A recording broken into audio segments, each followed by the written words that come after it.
Hello दोस्तों, मेरा नाम रोहित और स्वागत है आप सभी को अपने यूट्यूब चैनल विशेष सेंटर में। तो आज की इस वीडियो में आपको हम बताने वाले हैं आधुनिक राजनीतिक सिद्धांत की परिभाषा दें एवं इसकी विशेषताओं की व्याख्या करें। मोस्ट इंपॉर्टेंट क्वेश्चन है, ठीक है, ये एग्जाम में देखने को आपको मिलेगा।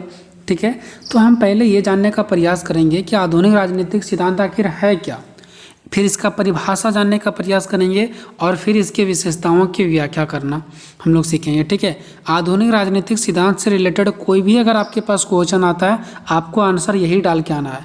अगर थोड़ा चेंज भी कर देता तो ये नहीं कि आपको छोड़ देना है। आधुनिक राजनीतिक सिद्धांत की अगर अर्थ, परिभाषा, विशेषताओं, प्राकृतिक अगर ऐसे बोल देता है तो छोड़ना नहीं है, आपको लिख करके आना है। ठीक है, तो देखो, सबसे पहले जानेंगे आधुनिक राजनीतिक सिद्धांत। अगर आप मेरा वीडियो देखे होंगे परंपरागत राजनीतिक सिद्धांत, तो ये आपको आसान से समझ में आ जाएगा। ठीक है, राजनीतिक सिद्धांत दो ही प्रकार का माना जा गया है। ठीक है, एक परंपरागत मतलब पहले का और एक आधुनिक यानी कि अभी का, समकालीन टाइम का, वर्तमान टाइम का। ठीक है, तो ये हम लोग इसमें पढ़ेंगे आधुनिक राजनीतिक सिद्धांत यानी कि अभी के टाइम में, कि जब मानव के व्यवहार में परिवर्तन आने लगा, मानव ने नया नया तकनीक अपनाने लगा। ठीक है, तो उसको हम लोग आधुनिक राजनीतिक सिद्धांत के नाम से जानते हैं, यानी अभी के समय। ठीक है, तो देखो, समकालीन राजनीतिक सिद्धांत को आधुनिक राजनीतिक सिद्धांत कहा जाता है। समकालीन मतलब क्या, वर्तमान समय समझो। ठीक है, समकालीन मतलब अपना भाषा में देखो, मैं जो समझाने के लिए वर्ड यूज करते हैं ना, उसको अगर आप समझोगे तभी क्वेश्चन समझ में आएगा। ठीक है, तो समकालीन मतलब वर्तमान समझो, तो वर्तमान राजनीतिक सिद्धांत को आधुनिक राजनीतिक सिद्धांत कहा जाता है। ठीक है, आधुनिक राजनीतिक सिद्धांत का आरंभ जो हुआ ना, वो 20वीं शताब्दी के आसपास माना जाता है। ठीक है, यानी हाल फिलहाल 20वीं शताब्दी के आसपास माना जाता है। देखो, आखिर ऐसा रीजन क्या हुआ कि आधुनिक राजनीतिक सिद्धांत को 20वीं शताब्दी के आसपास माना जाने लगा। ठीक है, तो देखो, इसका कारण क्या हुआ। राजनीतिक सिद्धांत में पहले था परंपरागत राजनीतिक सिद्धांत, मतलब पुराना को हम लोग बोलते हैं परंपरागत राजनीतिक सिद्धांत।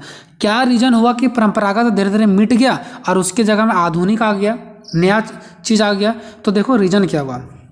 जब प्रथम विश्व युद्ध के प्रारंभ होते ही परंपरागत राजनीतिक सिद्धांत के खतरे का आभास होने लगा। ठीक है, कि जब पहला विश्व युद्ध हुआ था ना, पहला विश्व युद्ध हुआ था, उस टाइम परंपरागत राजनीतिक सिद्धांत, परंपरागत मतलब होता है पहले वाला और आधुनिक मीन्स होता है अभी का। ठीक है, तो आखिर परंपरागत मिट कैसे गया और राजनीतिक सिद्धांत का आधुनिक कैसे आ गया, परंपरागत मिट गया और आधुनिक आ गया।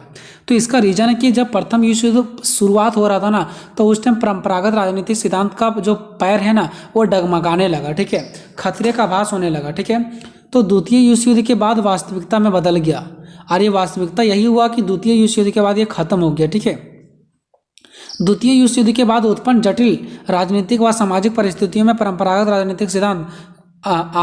राजनीतिक सिद्धांत प्रासंगिक लगने लगा। ठीक है, यानी कि क्या, यहाँ पे थोड़ा सा मिस प्रिंट हो गया। ठीक है, परंपरागत राजनीतिक सिद्धांत क्या होने लगा, प्रासंगिक लगने लगा। मतलब देखो, मैं आपको अपने भाषा में समझाता हूँ। ठीक है, जब द्वितीय विश्व युद्ध के बाद जटिल परिस्थिति उत्पन्न हुआ ना, तो उस टाइम राजनीतिक व सामाजिक परिस्थितियों में परंपरागत राजनीतिक सिद्धांत अपना दम घोटने लगा और ये धीरे धीरे नष्ट होने लगा। ठीक है, अब राजनीतिक विज्ञान में अध्ययन की नई नई तकनीक, तथ्यों, विश्लेषण की इकाइयों एवं स्वस्थ सिद्धांत की मांग जोर पकड़ने लगा। ठीक है, मतलब क्या हुआ कि जब द्वितीय विश्व युद्ध खत्म, मतलब जब द्वितीय विश्व युद्ध हुआ, ठीक है, उसके बाद क्या होने लगा, परंपरागत राजनीतिक सिद्धांत अपना घुटना टेकने लगा और उसकी जगह नए नए तकनीक का अपनाया गया, नए नए तथ्य को अपनाया गया, नए नए विश्लेषण को अपनाया गया। ठीक है, ठीक है, इस प्रकार से एक नया और एक अच्छा स्वस्थ सिद्धांत का मांग जोर पकड़ने लगा। ठीक है, उस टाइम एक अच्छा सा स्वस्थ सिद्धांत का जरूरत था। ठीक है, इसलिए धीरे धीरे आधुनिक राजनीतिक सिद्धांत का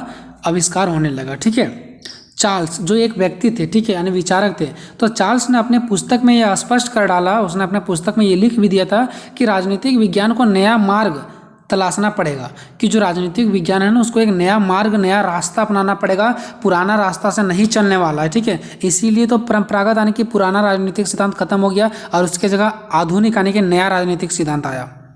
ठीक है, इसने लिखा कि नया मार्ग, नया रास्ता अपनाना पड़ेगा, क्योंकि राजनीतिक सिद्धांत ऐसे शक्तियों के संपर्क में आ गया है कि कालांतर में वह इसके प्रक्रिया को मान्यता संशोधन कर देगी। ठीक है, मतलब इनका ये कहना था कि अब ऐसा वो समय आ गया है, अब वो समय आ गया है कि हमें जल्द से जल्द जो पुरानी परंपरागत राजनीतिक सिद्धांत है उसमें संशोधन करना ही पड़ेगा और उसके जगह आधुनिक राजनीतिक सिद्धांत लाना होगा।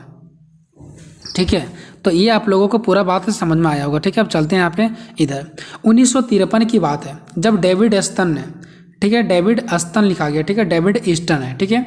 जब 1953 की बात है, जब एक व्यक्ति थे, विचारक थे डेविड ईस्टन, ने व्यवहारवादी क्रांति का नया राजनीतिक सिद्धांत पेश करके परंपरागत राजनीतिक सिद्धांत की अव्यवहारिकता की पोल ही खोल दी। मतलब देखो, मैं आपको अपने भाषा में समझाता हूँ। 1953 की बात है, डेविड ईस्टन एक विचारक थे। इसने क्या किया, व्यवहारवादी क्रांति का मतलब हो गया जब मानव के व्यवहार में नया नया क्रांति आने लगा, जब नए नए चीज़ों का विकास होने लगा, नया नया चीज़ आने लगा, तो उसको बोला जाता है व्यवहारवादी क्रांति। व्यवहारवादी क्रांति का मतलब हो गया जब मानव के जीवन में एक नया नया चीज़ आने लगा, नया नया उनके व्यवहार में चीज़ें आने लगा, ठीक है।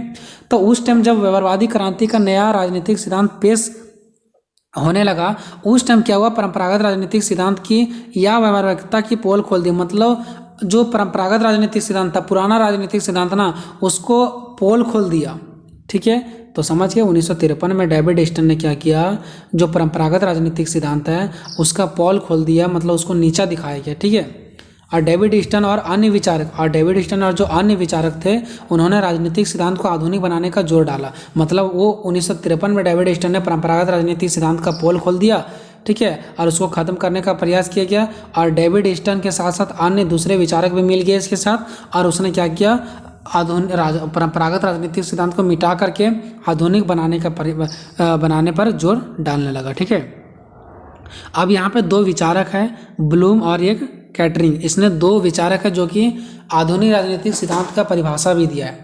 देखो, ब्लूम के अनुसार, ब्लूम का कहना है कि आधुनिक राजनीतिक सिद्धांत उन सभी को समेट लेता है जिनसे राजनीतिक संबंध है। मतलब जो भी चीज़ में राजनीतिक संबंधित है, यानी राजनीति से चीज़ें, जो भी चीज़ें संबंधित है, यानी दुनिया में जितने भी सारे चीज़ राजनीतिक से संबंधित है, वो सारे का सारा समेट लेता है कौन, आधुनिक राजनीतिक सिद्धांत। आधुनिक राजनीतिक सिद्धांत सभी राजनीतिक चीज़ों को क्या कर लेती है, समेट लेती है, ठीक है। कैटरिंग के अनुसार से कहना है कि जो आधुनिक राजनीतिक सिद्धांत में सामान्य बोध और मूल्य निर्धारण दोनों शामिल है। इसने क्या कहा कि जो आधुनिक राजनीतिक सिद्धांत है, नया राजनीतिक सिद्धांत है, उसमें सामान्य बोध, नॉर्मल सा बोध और मूल्य निर्धारण, ये दोनों का दोनों शामिल है। सामान्य बोध और मूल्य निर्धारण दोनों शामिल है, बोध मूल्य दोनों शामिल है, ठीक है। अब देखते हैं आधुनिक राजनीतिक सिद्धांत की विशेषता। तो आधुनिक राजनीतिक सिद्धांत की विशेषताएं इस प्रकार है। पहला क्या, आधुनिक अध्ययन। अब देखो, आधुनिक राजनीतिक सिद्धांत है, मतलब नया को ही ना बोला जाता आधुनिक राजनीतिक सिद्धांत। तो इसमें नया चीज़ों पर ही ना अध्ययन किया जाएगा कि पुराने चीज़ों पर अध्ययन किया जाएगा, नहीं। ये सब तो प्रयास किए कि पुराने चीज़ों को खत्म करके नया चीज़ें लाया जाए। तो अब ये लोग नया चीज़ों पर अध्ययन करेंगे, यानी आधुनिक समय की चीज़ों को अध्ययन करेंगे, ठीक है। तो आधुनिक राजनीतिक सिद्धांत में आधुनिक अध्ययन पर बल दिया गया, ठीक है, बल दिया गया, ठीक है। आधुनिक राजनीतिक सिद्धांत में आधुनिक अध्ययन पर बल दिया गया, ठीक है, बल दिया जाता है। राजनीतिक तथ्य और घटनाएं चाहे जहां भी उपलब्ध क्यों ना हो, राजनीतिक सिद्धांत अध्ययन का विषय बन जाता है, ठीक है। यानी राजनीतिक से संबंधित कोई भी तथ्य हो, कोई भी घटना हो, चाहे कहीं भी क्यों ना उपलब्ध हो, ठीक है, वो हर एक चीज़ राजनीतिक सिद्धांत का एक अध्ययन बन जाता है, ठीक है। वो राजनीतिक सिद्धांत को छोड़ नहीं सकता। कोई भी घटना हो, आप लोग देखते होंगे अभी के टाइम में कोई भी ऐसा घटना होता है, वहाँ कोई ना कोई पॉलिटिक्स शामिल होता है, ठीक है। तो आधुनिक राजनीतिक, ये जो आधुनिक अध्ययन है, इसके अंतर्गत आधुनिक राजनीतिक सिद्धांत में आधुनिक अध्ययन पर बल दिया जाता है, ठीक है। दूसरा, विस्तृत क्षेत्र। ये जो आधुनिक राजनीतिक सिद्धांत है ना, इसका जो क्षेत्र है ना, वो बहुत बड़ा है, विस्तृत है। तो आधुनिक राजनीतिक सिद्धांत का जो चित्र परंपरागत राजनीतिक सिद्धांत की तुलना में बहुत बड़ा है। परंपरागत मतलब पुराना वाला, इससे बहुत बड़ा है, किसका, आधुनिक का, ठीक है। तो आधुनिक राजनीतिक सिद्धांत का चित्र क्या है, बहुत ही बड़ा है।